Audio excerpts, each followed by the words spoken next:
नीयत सच्ची हो तो पूरी कायनात आपके हक में खड़ी हो जाती है। ਮਾਨ ਸਰਕਾਰ ਨੇ ਨਹਿਰੀ ਪਾਣੀ ਦੀ ਸਮੱਸਿਆ ਨੂੰ ਨਜਿੱਠਣ ਵਾਸਤੇ ਬਹੁਤ ਵਧੀਆ ਕੰਮ ਕੀਤੇ ਆ। ਸਾਡੇ ਖੇਤਾਂ ਨੂੰ ਪਾਣੀ ਪੂਰਾ ਲੱਗਣ ਲੱਗ ਪਿਆ ਜੀ। मांझा, मालवा, दुआबा और पुआध के इलाके दुआएं दे रहे हैं। ਮਾਨ ਸਰਕਾਰ ਦਾ ਬਹੁਤ ਬਹੁਤ ਧੰਨਵਾਦ ਕਰਦੇ ਹਾਂ। ਇਸ ਜੂਨ ਜੁਲਾਈ ਜਦੋਂ ਝੋਨੇ ਦੀ ਫਸਲ ਹੋਊਗੀ ਇਹ 85% ਤੇ ਪਹੁੰਚ ਜਾਾਂਗੇ।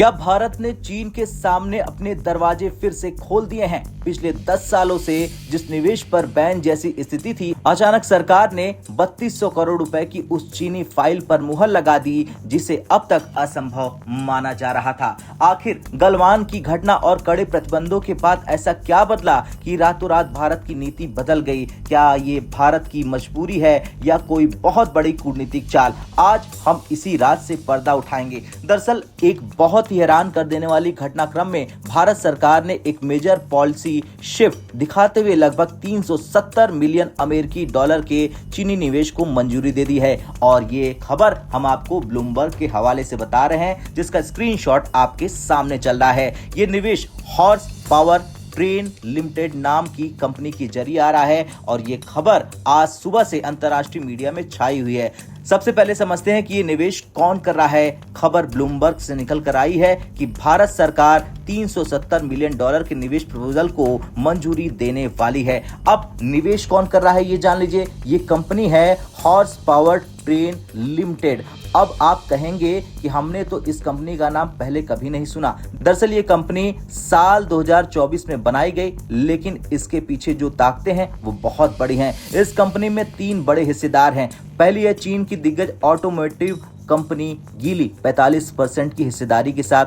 दूसरी है फ्रांस की मशहूर कंपनी रेनॉल्ट, जिसकी हिस्सेदारी 45% है। और दुनिया की सबसे बड़ी तेल कंपनी सऊदी की अरामको 10% हिस्सेदारी के साथ। इस कंपनी का हेडक्वार्टर लंदन में है और इसके दुनिया भर में 18 मैन्युफैक्चरिंग प्लांट्स हैं। अब ये कंपनी भारत के चेन्नई में रेनॉल्ट के प्लांट के अंदर 3200 करोड़ रुपए से ज्यादा का निवेश करेगी। यहाँ ये कंपनी एडवांस हाइब्रिड इंजन्स और पावर ट्रेन टेक्नोलॉजी बनाएगी। इस खबर के महत्व को समझने के लिए हमें थोड़ा पीछे जाना होगा। भारत के ऑटोमोटिव सेक्टर में आखिरी बार चीन का बड़ा निवेश 2017 में आया था, जब SAIC मोटर ने भारत में MG मोटर्स की नींव रखी थी। उसके बाद साल 2020 में गलवान घाटी में जो हुआ उसने सब कुछ बदल दिया। भारत ने चीन को आर्थिक मोर्चे पर घेरने के लिए प्रेस नोट 3 जारी किया। नियम साफ था, जो भी देश भारत के साथ जमीन साझा करता है उसका कोई भी निवेश बिना सरकारी जांच और मंजूरी के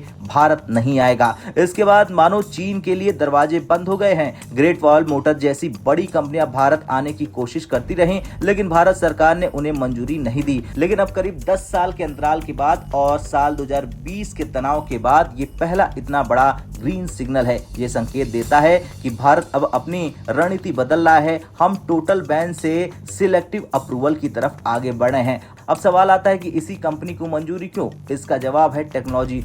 हॉर्स पावर ट्रेन जिस चीज में स्पेशलाइज करती है वो है हाइब्रिड इंजन। भारत में आज टोयोटा की इनोवा, हाई क्रॉस और हाई राइड जैसी गाड़ियां बहुत पॉपुलर हो रही हैं। ये वो गाड़ियां हैं जो बैटरी और पेट्रोल दोनों पर चलती हैं। न इन्हें चार्ज करने का झंझट है और न ही पेट्रोल खत्म होने का डर है। भारत को आज ऐसी ही टेक्नोलॉजी की जरूरत है। रेनॉल्ट अपनी मशहूर गाड़ी डस्टर को फिर से भारत में लॉन्च करने की तैयारी में है और कहा जा रहा है कि इस नई डस्टर में यही made in India hybrid engine लगेगा, जिसे हॉर्स पावर ट्रेन बनाएगी। भारत सरकार जानती है कि अगर हमें भविष्य की ऑटोमोबाइल इंडस्ट्री में टिकना है तो हमें इन इंजन्स की जरूरत पड़ेगी और फिलहाल इस मामले में चीन की कंपनियां दुनिया में बहुत आगे निकल चुकी है। भारत के इस लचीलेपन के पीछे 4 बहुत बड़े कारण हैं। पहला कारण टेक्नोलॉजी लीडरशिप। आज ईवी बैटरीज और हाइब्रिड सिस्टम में चीन का कोई मुकाबला नहीं है। चीन की कंपनी BYD आज टेस्ला से भी आगे निकल गई है।